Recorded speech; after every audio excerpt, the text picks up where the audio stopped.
West Nile TV. Miyuder Ingomwa.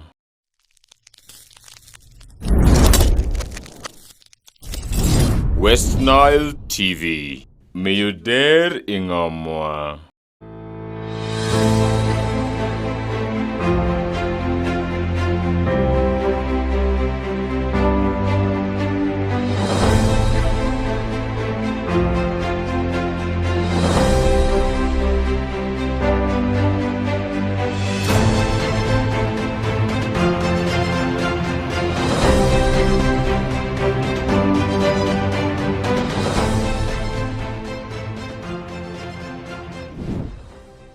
Good evening, viewer, and welcome to the Viewpoint on West Nile Television, lighting up the region. And today the conversation is Save the Shia Nut Movement. And with me in studio, I have Mr. Gerima Mustafa, a man well known for moving long distances to see that the Shia Nut tree is saved. We had him walk 500 kilometers from Kampala to Arua, and we saw the next journey that he had from Kampala to Nairobi in Kenya, 664 kilometers just to walk and save Shia Nut. And recently, at the beginning of October, he moved from Pakwach Town Council to Moyo Town Council, 260 kilometers. And today I have him in studio to take us through what it means for his activism. Mr. Gerima, you're welcome to West Nile Television. Thank you, Patricia. We hear about the Shia Nut movement, and we have seen you a number of times move for this cause. Who is, let me begin with this, who is Gerima Mustafa? Yeah, thank you very much. As you have rightly called, my name is Gerima Mustafa, and I'm a son of Yuma, the late World War II veteran. Yeah. I'm a biology teacher. I started teaching all the way from 1996, and as I kept moving around, I let on develop much interest in the environment that is being part of our values, of course. And before that, actually, before I joined the teaching profession, I wanted to do forestry, and I think, as we always say, God has things in plan. Here at last, I'm a forestry person without the necessary training. So you were a biologist that turned, you were a teacher that turned into an environmentalist. So about the Shia, I started my environmental advocacy in 2016 when I was from the hospital bed in Lacho. And I saw people rushing, scrambling for the few tree sets on the compound of Lacho. And that is in Acholi sub-region? Yes, in Acholi, in Good Town. Yeah. So I said, it's in the hospital that people know the importance of trees, but outside there, they are busy destroying it. Once I'm out of this hospital, so what I can do is to, get out and expand my teaching horizon, because I've been just put to the four walls, but this time I want to go into the open air.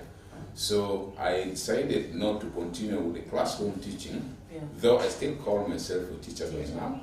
So I decided to move to the open air and teach people about the environment and the conservation of it, per se. And so I formed an environmental platform, but the name was a problem to me.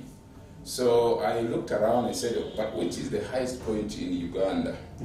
It came to my mind that it is the Rwenzori Mountains. So I said, I'm going to stand on top of Mount Rwenzori and tell the whole nation, the whole country, that we are not doing well with our environmental management. So I formed now a platform called the Rwenzori Mountains Initiative. And this one later on had to take me to the western region of the Rwenzori region, where I now go to learn much about that. But so from there, where do you get the motivation to begin to walk as a way of sending out a message of conservation? oh yes, walking, has been part of my life. In my school life, especially primary and secondary, all level, I've been walking all through. Well, my primary school was near my home, but the secondary school was 14 kilometers away from my home. And you would walk every day? Yes, that means we walk kilometers? to school and back home. That is 28 kilometers every day, multiplied by 4 years. And in a year, you know how many school days are. So walking has never been a problem to me. It has been part of my life. And even during my working moments, there are times I prefer walking to my workplace than boarding a car. You remember, we had our staff van, but I would rather walk. So walking is part of my life. And as I talk now, it is still part of my life.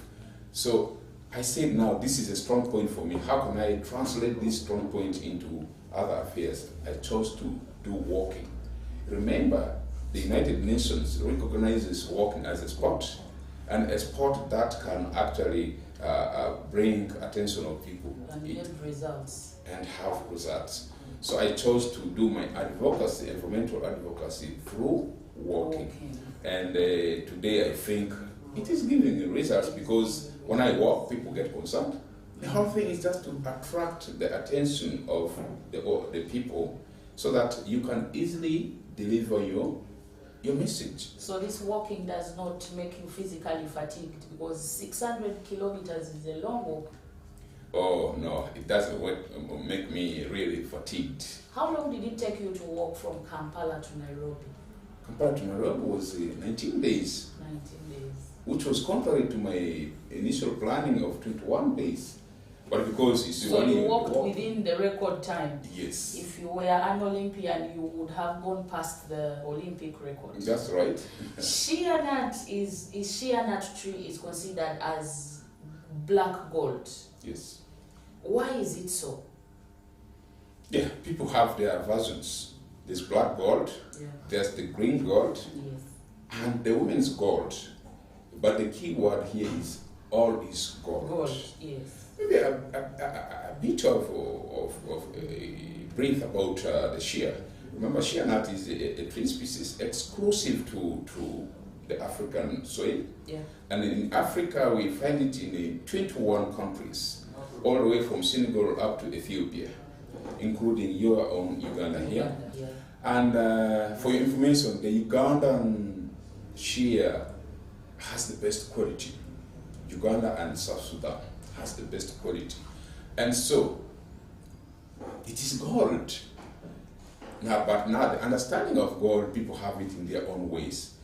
In West Africa, it's called the women's gold, and this is something which right now, as we celebrated the International Rural Women's Day, that's something we'll need to dwell on after some time. But the point here is, you have brought this. This is the recent discovery.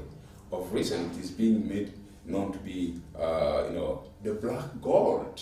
Black gold. When I say black gold, is it because people cut down the trees and it is used for charcoal? Yes. So does it produce more charcoal than any other tree species?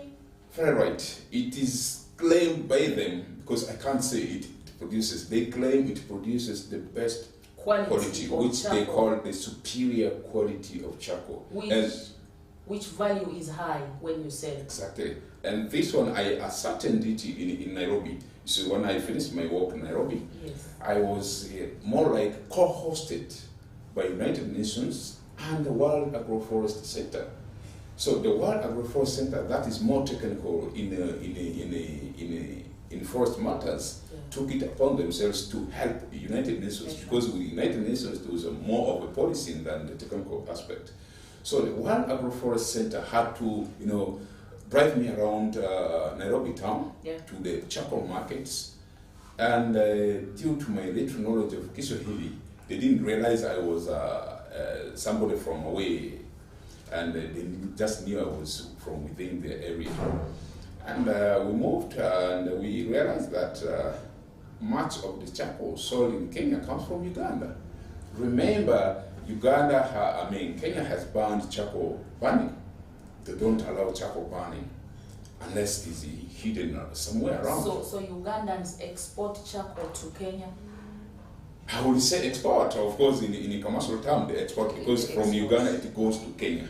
Yeah. Whether it is through the right channel or not is another matter of concern and assignment. So while in the Nairobi markets for charcoal, we realized the shea nut charcoal has a special apartment.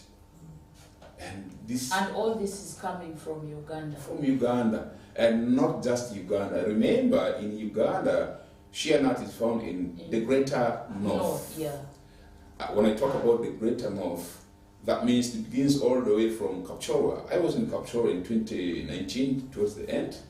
We have the lower belts of Kapchorwa district that have shea nut. Yeah. In the Sabine language, it is called Kanyiruet. From Kapchorwa up to Karamoja region, yes, we have shea nut. Yeah. We have Teso, we have Lango, we have Acholi, now the West Nile region. Yeah, but of course, West Nile and part of Acholi have been known to be notorious for the charcoal production. Yeah. And in West Nile, you very well know that we have three main districts that were once home to the shea. One was Madi Okolo, Yeah. then we have Yumbe, then Moyo. But today, Madi Okolo is almost history when we talk about the shea nut. Then it is going to Yumbe, that's where I am now based. Shea nut tree being named as black gold, what is the distribution pattern in West Nile?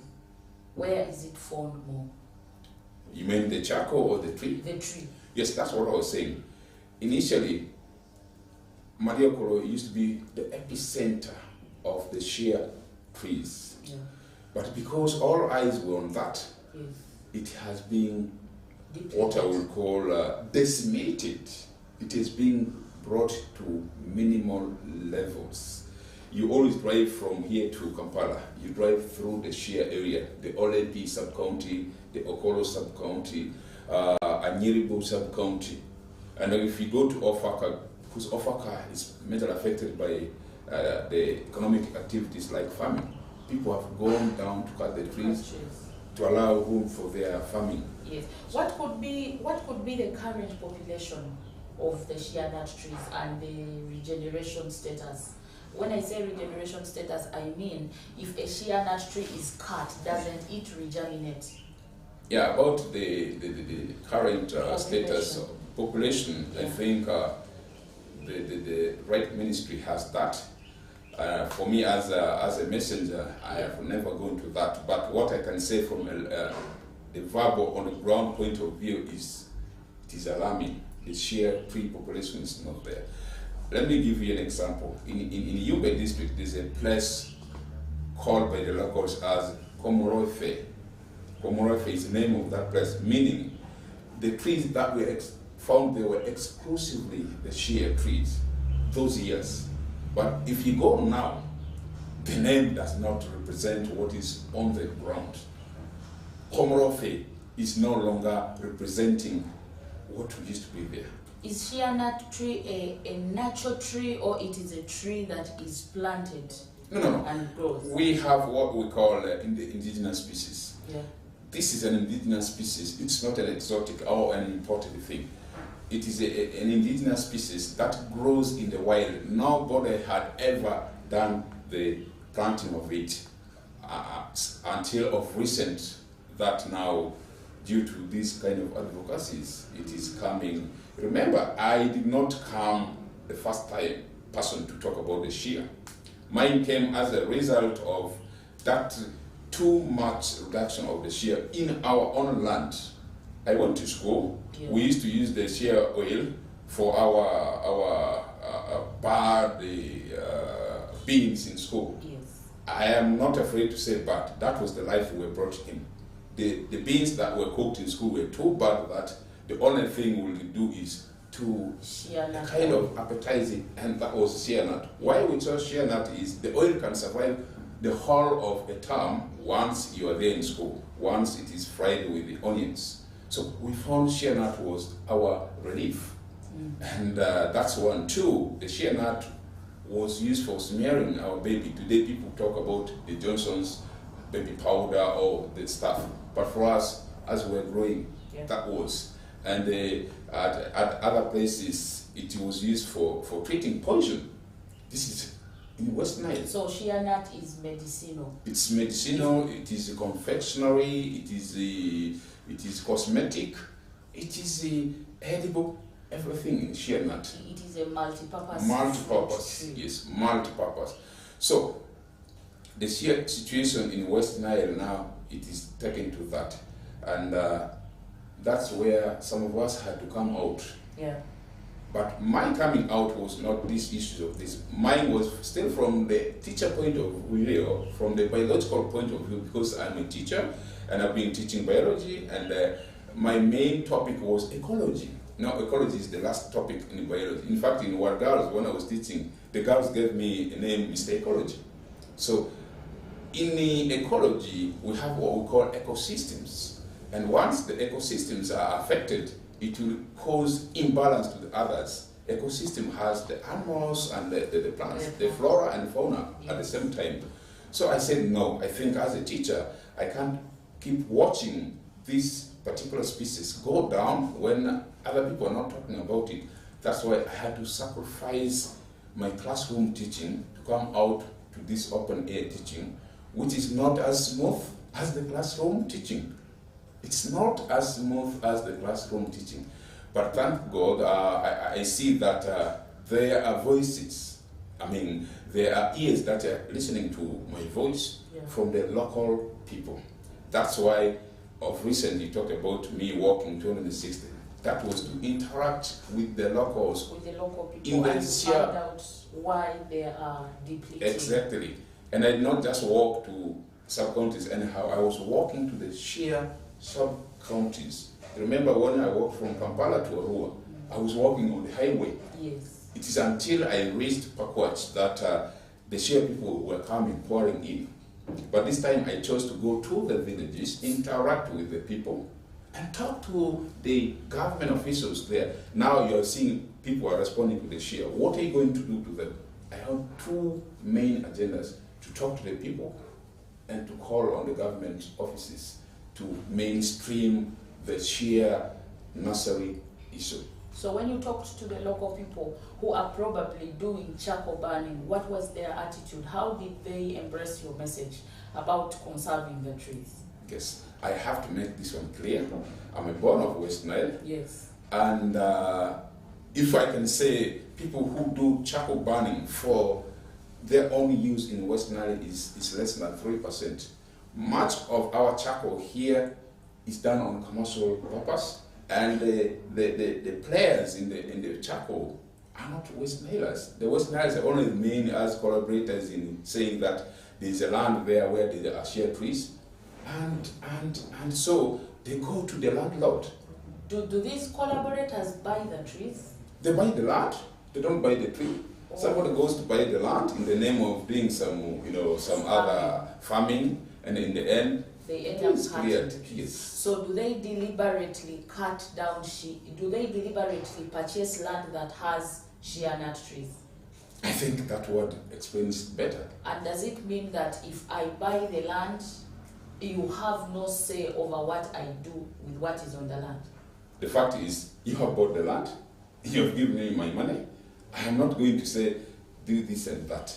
And that's why I have gone to the local people. Yeah. I interact with religious leaders, the cultural leaders, and government officials in those areas, especially the LCs, to see that don't sell the land anyhow.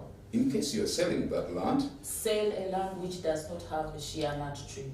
Well, you can sell that, but let the use of the trees be at least selective.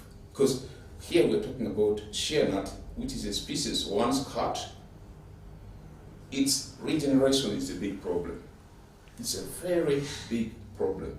So the whole issue is the land issue vis-a-vis now the exploitation of the resources on the land. You see? Now, this is where the problem is. 3/4 of our charcoal in West Nile is not a hand of the West Nilers. The same thing to Acholi land. Recently, we rushed to Agago, where there was a terrible war, and it was found that the so-called landlords were selling this piece of land cheaply as for any amount of money.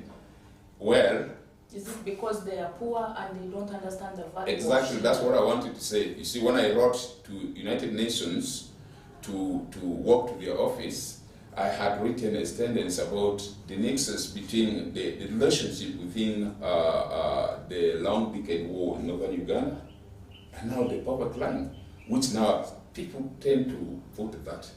But to me, we shouldn't have made that one as a basis, because the fact is, shea nut is not found in Toro.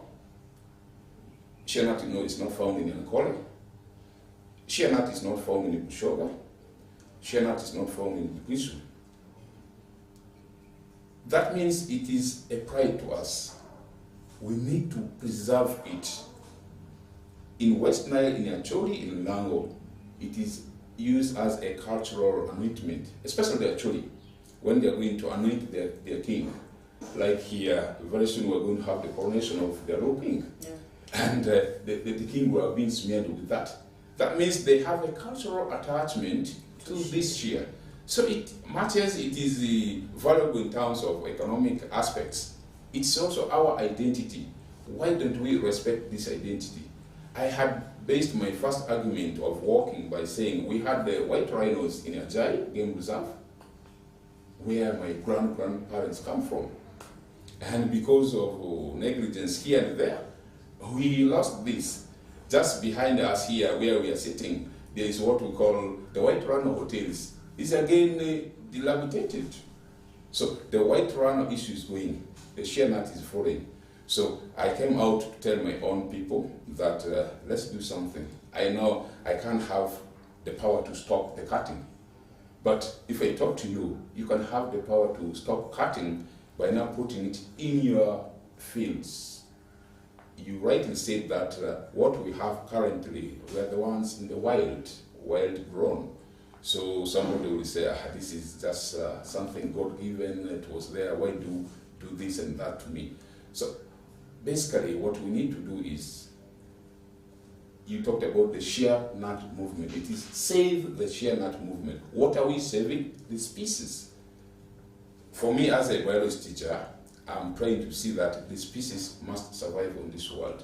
The stories we're talking here in West Nile, in Uganda, are the same stories in West Africa. I have to tell you that of recent we have the same chatting with the West African group. So they even keep telling me that West Africa is worse than East Africa here. You remember I said the shea nut has two belts, the Nilotica shea belt and the West African belt. Here we have, the West Africa is called Vitellaria paradoxa. Here in East Africa we have the Vitellaria nilotica. So these are the subspecies of the shea nut, but they're all in sorry state. Today you'll be surprised to find the foreign countries are the ones investing heavily in that. And they are not investing purely for the purpose of conserving it, because they realize it has more importance. They will have wished that it is in their land. But it is here. We who are being endowed with this are not taking care of it. So they have to come and help us. But that's not a good help. We as locals should wake up and see that this is going to help us. Save the Shea Nut movement with Mr. Mustafa Gerima, an environmentalist activist. This is the Viewpoint on West Nile Television. Let's go for a short break and we'll be right back.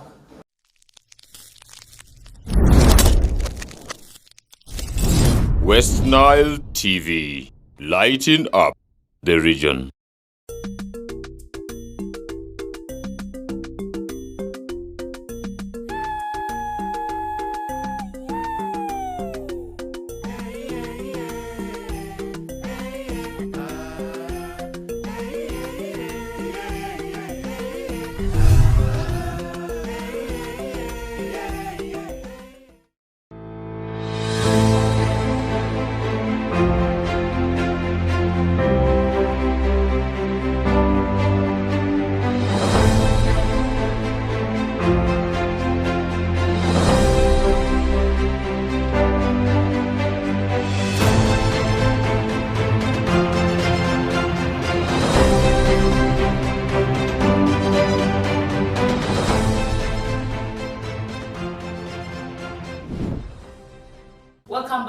that short break, we are still discussing Save the Shia Nut movement with Mustafa Gerima, an activist very passionate about the environment. In Uganda, one of the key stakeholders that we have in conserving environment, we have the National Environmental Management Authority, that is NEMA, and we have National Forestry Authority together with Uganda Wildlife Authority.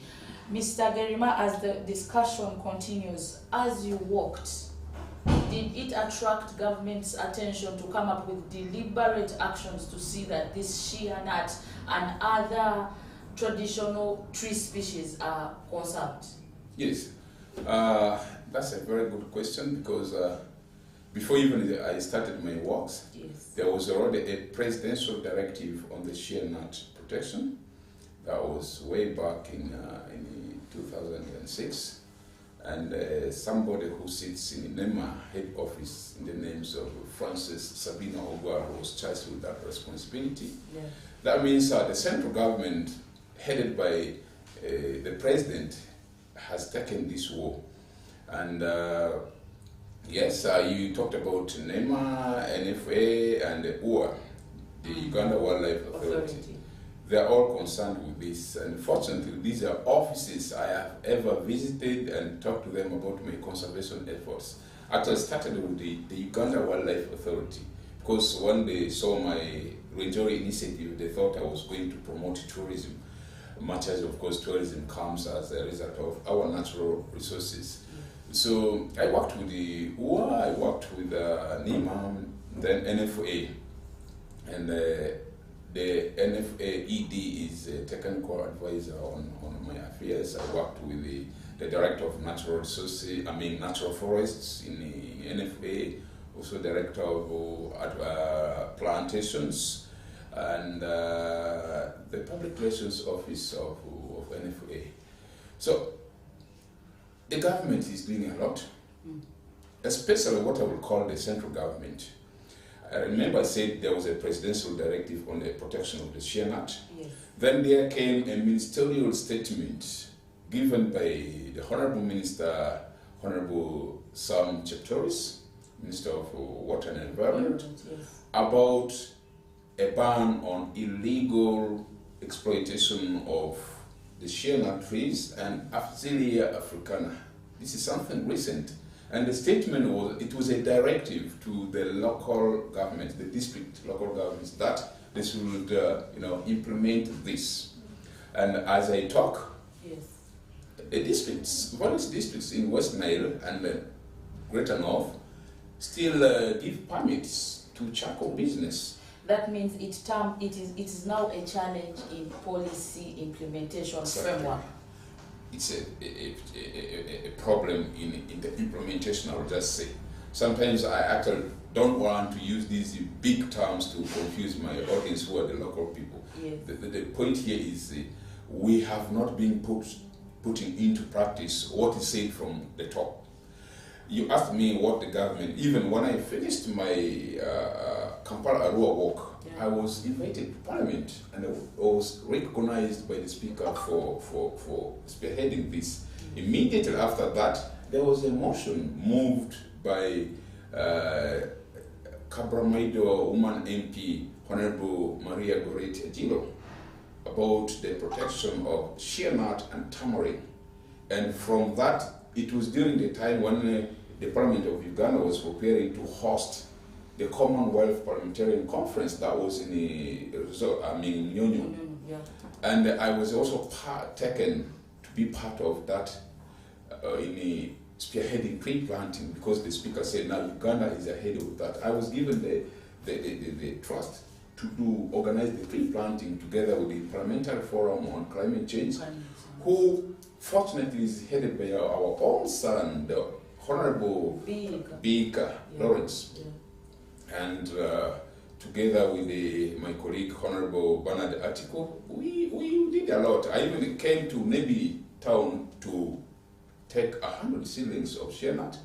Then I went to Koboko to get some tamarind, and we planted these together with the Commonwealth delegates all over. We planted in the Gaba Core PTC in the primary school. That was for the Central Region. Are these trees still existing? That is a very good question, which the Parliament now has to get in concern, because we have ever written to them that we need to follow up this.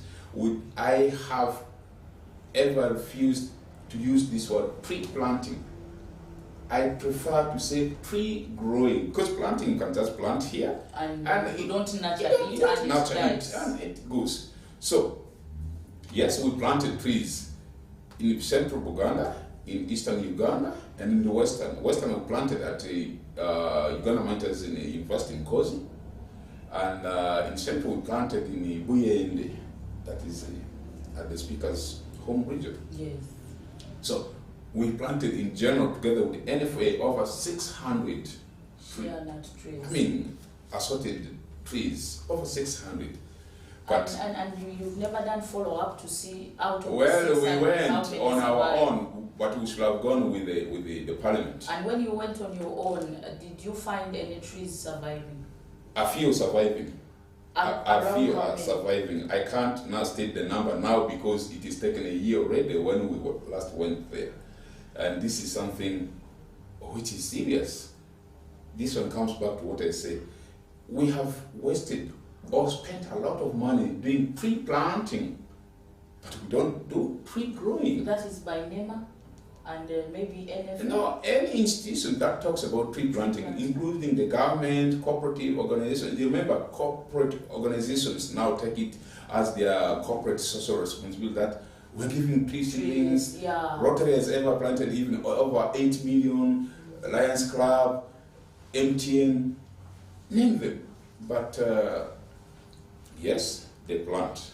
We really see the plant, and even all the cameras come covering that they plant. But the camera does not follow how the tree Exactly. grows. This is being the problem.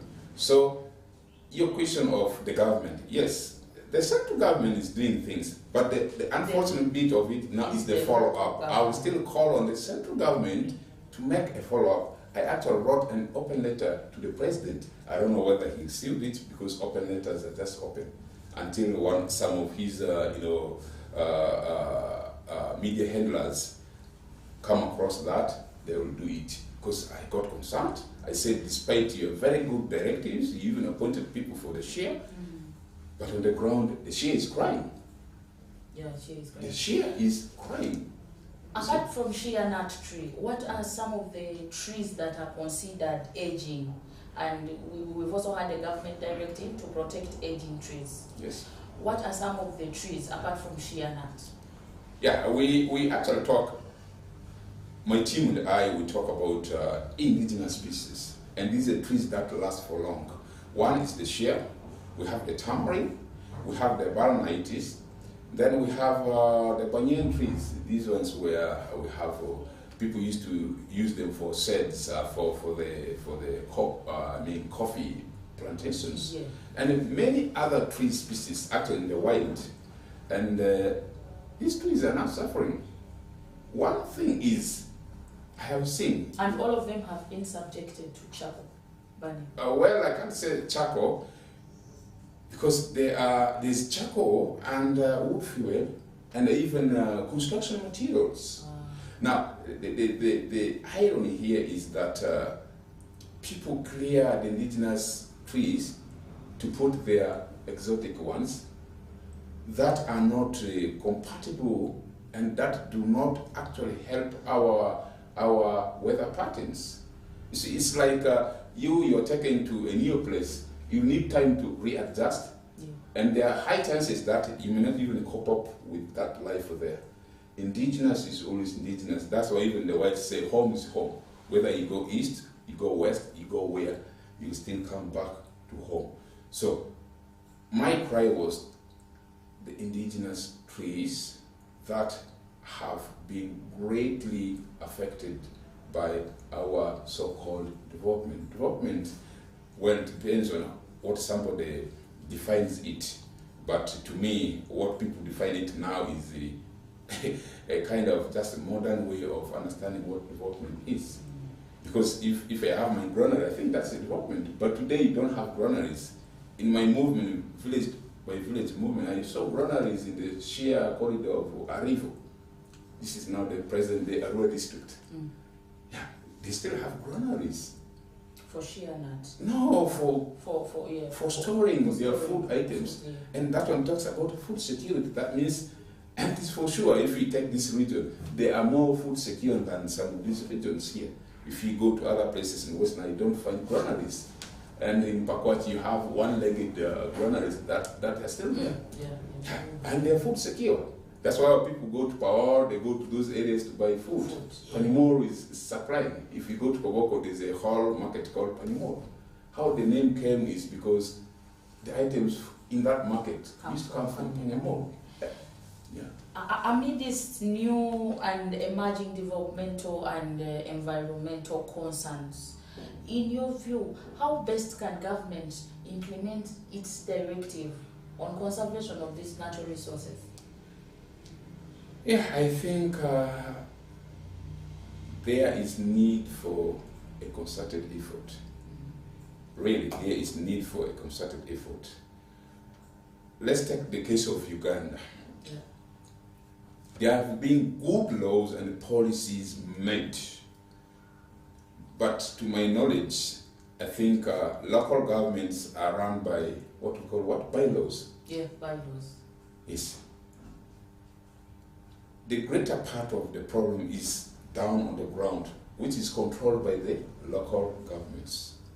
And local governments are run by two units. We have the political unit and have the technical unit. Somewhere, somehow, I am seeing that there is no proper blending of these units. There is no proper blending of these units. I am in the Yumbe district now, not because I prefer to be in Yumbe. I am in the Shia corridor that lies along Uganda, South Sudan border. It begins all the way from Mount Kay forest area, goes up to Moyo. Around Midigo Town Council. Yes, actually where I am is Midigo. That's where my base is. But I traverse those areas. You find charcoal is coming from this side, but when you ask the rightful people, even a forest guard, from that reserve? Yes, nobody tells you about that. Well, the fact is, of late, not only in Uganda, globally, they call ourselves activists, are known to be people who step on the toes of these people who are in that business. I mean, we're not perceived in the right way. And in West Nile, we only have 3 surviving forest reserves. We have K Forest Reserve, yes. We have Barifa Forest Reserve, and we have one in Madiokolo. Actually, Barifa is even a natural, it's a plantation. When we go to natural species, we have Mount Kenya Forest Reserve, yeah. There's area which is in Moyo, yeah. That's a natural forest reserve, and then Ajai, that one there. Ajai doesn't have many tree species that we talk about. Ajai was majorly known to be a sanctuary for our dear white rhino species. Because in my recent walk, I passed through Ajai. Ajai doesn't have so many tree species that could easily make us really become trembling. But take a place like Mount Kay Forest Reserve. It has all the indigenous tree species that will not only serve our forest matters. You know, the forest cover, right now we have Moon University that has the Faculty of Agriculture and Environmental Affairs here. And that will be their lab, that Mount Kay Forest. The same to area and this one here. So if we deplete, we destroy these things, I don't see any reason why we need to have a faculty here. Where will our own children, because this university was brought because we are crying for, we need a university in Western Nile. Now the university is brought here. This is the work of the central government. It is being brought here. But we are here destroying the lab. I am a biology teacher, I know what I'm talking. The forest is the lab of that faculty. Immediately, I mean, very soon we may be having the faculty of forestry. Because right now, what I know is agriculture. I'm not well versed with what is inside the money. Yeah. I only know faculty of agriculture because the dean of faculty of agriculture is all out with me, supporting me in anything in this war. Actually, Moni University has been impressed with the sheer advocacy. I can rightly report here that Moni University is a partner with me in this war, both technical and material. In my recent work, it was the faculty that gave me a whole carton of water during my movement. Is that not enough for me to appreciate? So to motivate you to exactly, they actually have even gone ahead by getting me on board. They have a land in the Mariokolo that is being already bought by the university, and they want to plant shea trees. I said, yes, I already have a partner here. So Mount Kei and Mount Erie and even your Barifa here, these to us are called labs. They are labs to the university. So when we keep on destroying them, and we from the local perspective down there want to send students here, our children here, what are we doing actually in reality? We're not doing any good to ourselves. So the issue of indigenous trees, you know, we talk about all these people colonized us, but they also had the wisdom in their colonial aspects. They had their own motive of colonizing, but they also had wisdom of trying to gazette some of these areas. Now, how would I have known today that there's a shea if it was not preserved? If you go to Mount Kei, yes, it still has the shea trees. Actually, the ones I will now say are in Mount Kei Forest Reserve. But as we talk, there's a war, a terrible war in Mount Kei. Poor me, without any authority in government. Recently, when NFA even went to dislodge the encroachers there, some locals were hard open saying it is Mustafa who had taken NFA there. I don't know where I got that power to command NFA, which is a government parastatal. I mean, but what are they indirectly saying? I think I also have a stake in the shea. For your information, right now, when somebody is seen destroying a shea, instead of going to the police, people report it to me. Then it is me to go to police because do I have the mandate to go and arrest somebody? My work is to talk to you. I have my tool, that's the mouth, and talk to you. Please don't destroy this. But the police have their gadgets. They have the authority to do what they can do. So I think how government can work it out best. Yes. It should be a collaborative effort. Now, the point of government working it best now comes again to another facet of life. You know, you in Arua City here, 3/4 of the residents here use charcoal for cooking. That's a point you must remember. And now, it is until we kick out the charcoal cooking by bringing in alternative sources of energy. Arua, we all know that we are not connected to the national grid. There's no electricity from the national grid. Wenreko has no capacity even to allow somebody do the cooking, even, I don't know how they run fridges down there. I have my local fridge depot. For us, we don't need the power. So what I'm trying to say here is, I think for us to completely fight the war against the destruction of trees, we also need to fight the war of energy sources. The government, as you have rightly put, needs to invest heavily in availing cheap energy sources. Now we have the methane gas, though it is also environmentally affecting, but for the short term, I think for us to take away these destroying fingers on the trees, we need an alternative source of energy. That is the PLGs, these gas cookers. Because even if electricity was brought there, the tariffs will still be high, such that our people run away from this. You see, we have been in a state of poverty for quite long, dating back to the history of our wars. I was born during that war time. I think when the 1979 war broke, I was barely 7 or 8 years. I don't know where you were, but this is the fact on the ground. We have now found ourselves having some kind of imbalance with the other regions that did not suffer wars. Yes, there are some regions in Uganda did not even suffer wars. So for us, we suffered the wars, but we cannot now say that's a reason for us to destroy our own God-given resources. So what the government can only do is look into this matter properly. And when we talk about the government, people think it's the president. We have elected representatives from here to go there to the central government and talk our problems here.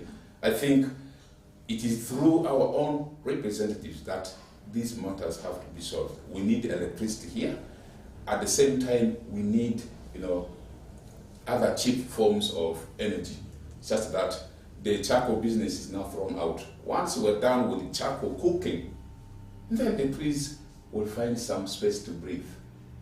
Less than that, it is going to be Mustapha's and the likes just talking, making noise, and they look at them as noise makers. But what can I do? I can't really allow myself to see the shea nut tree go down, the tamarind tree go down. My mother used to use the tamarind juice for preparing porridge in the market and sell it to get my school fees. The Viewpoint on West Nile Television, and the conversation is Save the Shea Nut Movement with Gerima Mustapha. We'll go for a short break and we'll be right back.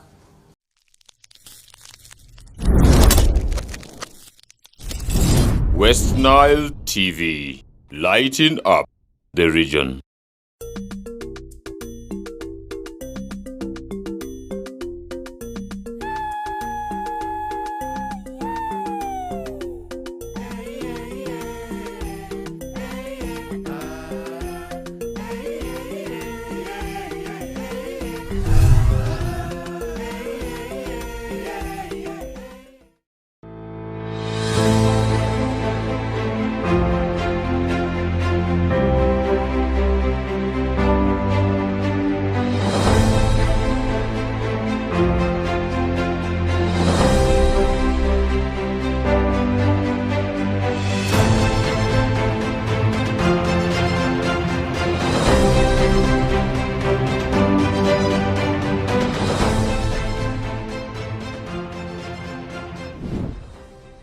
The Viewpoint, and we are discussing shea nut movement. And I get back to my guest. The Uganda Export Promotion Board gives opportunities to very many farmers to market their produce.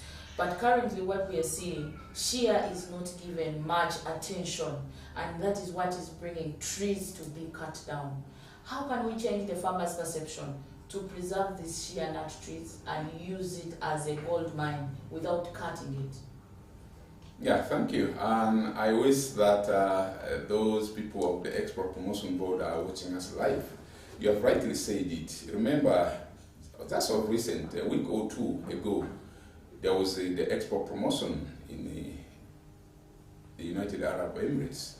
And one of our representatives in the shea value chain was crying foul that she was not recognized. And this is a very big blow. I think it went in all social media in Uganda here and elsewhere.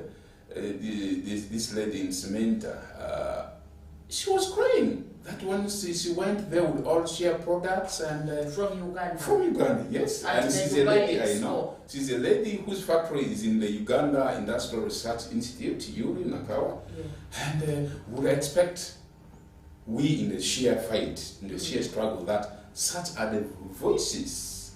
I told you, for me, I started from the conservation. But you cannot have conservation when the population does not recognize or realize the importance of this economically, as in livelihoods. And this is something actually the United Nations told me when I walked to Nairobi. Say now, for you to enhance your conservation, you try to blend it with the livelihoods of the people. And these people are majorly the women when we talk about the shea. It's the women who are in the shea chain, the value chain. Instead, the men are the ones there to cut the trees down, and it ends the whole story. So not giving a platform for the shea processors and the value chain actors is really a very big blow. And here I call on the government really to make sure that this problem is addressed, because it was really not good. And it was, today we call it a global village. Everybody was seeing that to some of us in the share area, it was a very big blow to us, because even the president was there in the share promotion, and he's the first person I would call the commander-in-chief fighting the war of the share. That's why he gave a presidential directive for the protection of the share. Why should we protect something that does not benefit? See, these were the questions people are asking me, and up to now they ask me, how long does a share take to begin maturing? Those are not just simple questions. They are valuable questions, I would call very important questions, just like the point of promoting the marketing of this. Now you're talking about Uganda Export Promotion Board. The focal person for share in that Export Promotion Board is on my platform of the share, Save the Share Nut movement. So I wish he takes this to their boardrooms and address this properly, or else we will get discouraged in our work. Because even before this lady complained, there was another one who went in the previous years. They also said she was not recognized. It's not a he, a she. We are seeing that chain of the women. So why are we not giving a voice to this? I think Uganda Export Promotion Board must do some double work to cross-check with these kind of anomalies that are actually affecting us in the struggle to save the share. We may have millions and millions of the trees down here, and if the products are not taken out, it is equally useless. We shall continue cutting them down. Exactly. Because we don't see value. Because somebody will say it is useless, let me just go away with it. Yeah, from Uganda Export Promotion Board, let us come down to a local person in Yumbe or the local person in Madiokolo. Yes. How best can they understand the value of a shea nut fruit? Good. Without cutting down the tree? Because the fruit seems to provide more value. How best can we explain to them that please value the fruit and let's not cut this? Thank you very much. This one I did it on my concept note for Kampala Arua walk. I did not just walk from waking up from my sleep, said I'm walking to. I had written a concept. I even shared it with my West Nile MPs. I shared with them. One of which was, actually had my main address in Olepi. As I said, Marioko used to be the epicenter of this. So on my walk, I should have stopped in Olepi. But because this is the regional city, I had to come up to the city here. But while in Olepi, these are the issues I addressed. I said, we need to have shea processing factories here in West Nile. We such that, one, the women who are collecting the shea nuts from the wild will bring them and sell them directly to the factory at a better cost than they will have got from selling charcoal. That was my point. Two, having the factory here automatically will mean that they will employ so many people. And these people employed here will not need to lose their job while they see some people are cutting the tree from there. Indirectly, they will act as what? As agents of guarding that. Yes. So both the shea collectors and people who are employed in this factory, not only a lot of this, now there are people buying the shea oil. You know, I want to make this clear. Some people say shea butter, shea oil. They're not the same things, but they're same in different names. Shea processed comes first as oil. That's the liquid part. It's called the shea oil. Once it takes time, it will solidify, then becomes the shea butter. So in most cases, because the shea butter is the one easily stored, it is the butter that now is a raw material. It's not the final product. The shea butter is the raw material now for other finished goods. Beautiful as you are, you might be smearing the oil. Of course, it is moisturizer. Yes, you don't use that one from the factory. There is, I give you an example, Nile Tropical Industries, an initiative of Dr. Betty, is a such scientist, a well-known person, a former... Dr. Betty Odongo, the former Member of Parliament, yes, District. Yes. that is a woman who has gone ahead in the share war. Actually, if I talk anything, I always refer to her and get words from her before I talk like this, because she is an authority in share now. Some of these technical questions you're asking me about the population or what, next time I think I'll prefer Dr. Betty comes on this. Even the Vice Chancellor of Moi University, Dr. Dranzua. Yes, Professor Dranzua. She's well informed about the share than me. As I said, mine is only to show to the people that let's protect it. There are authorities in this. So the value chain will bring many people to benefit economically. And so this will translate to protecting that. For me, I'm on the route. There are people on the shoot, and there are people in between here. But those in between are a problem to me, because they still don't realize themselves.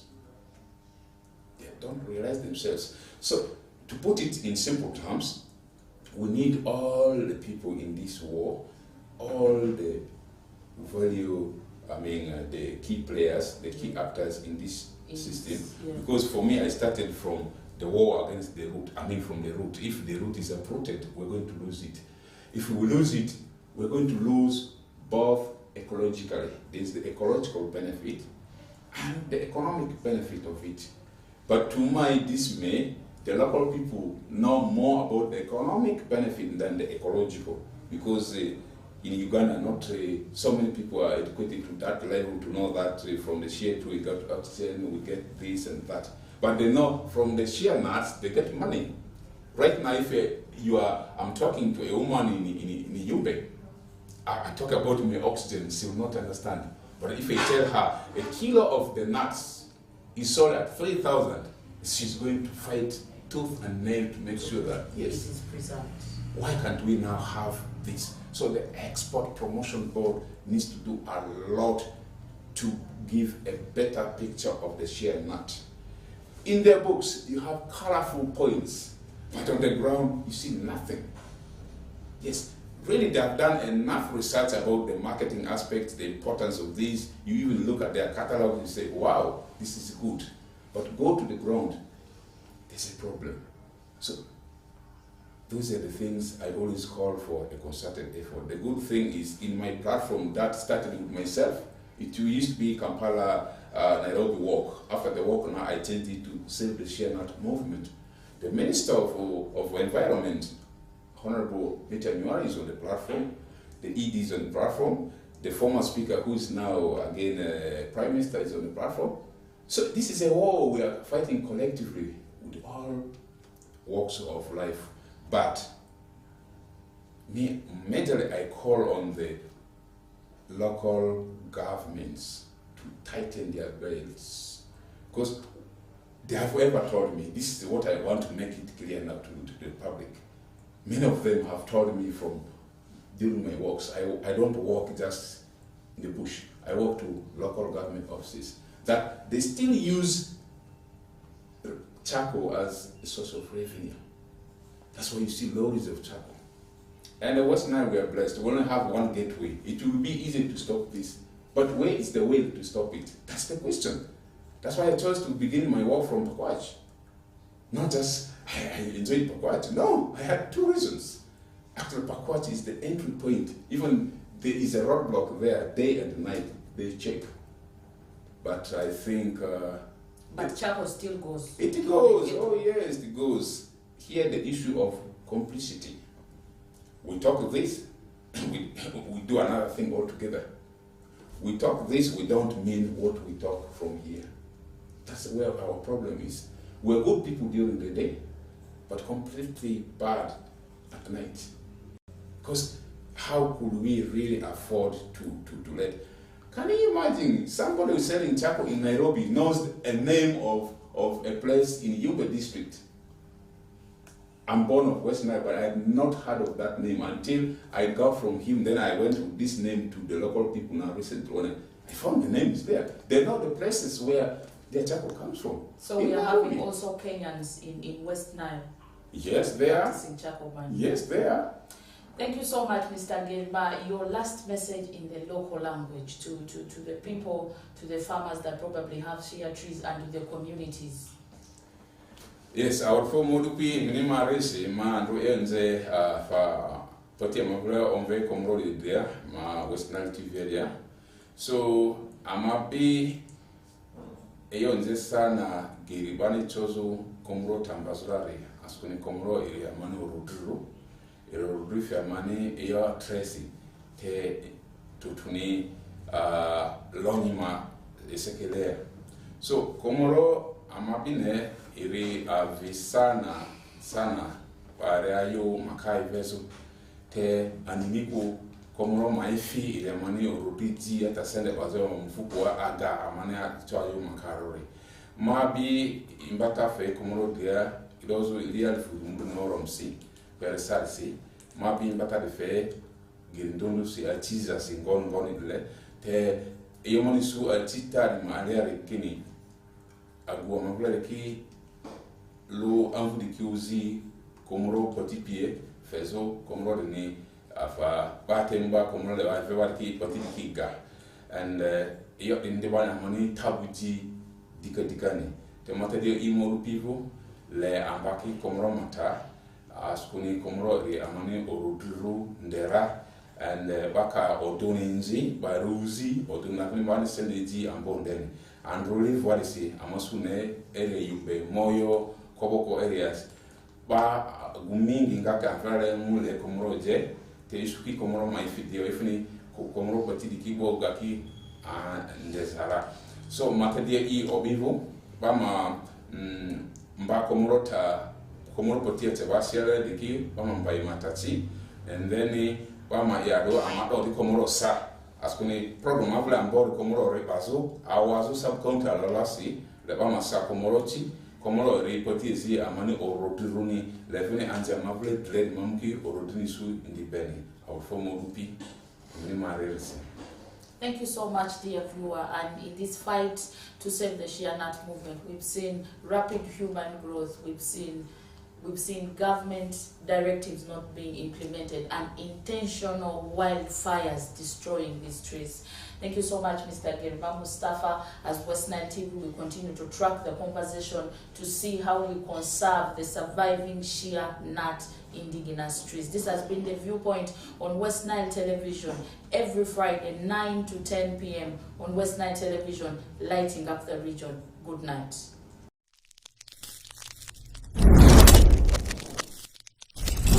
West Nile TV. May you dare in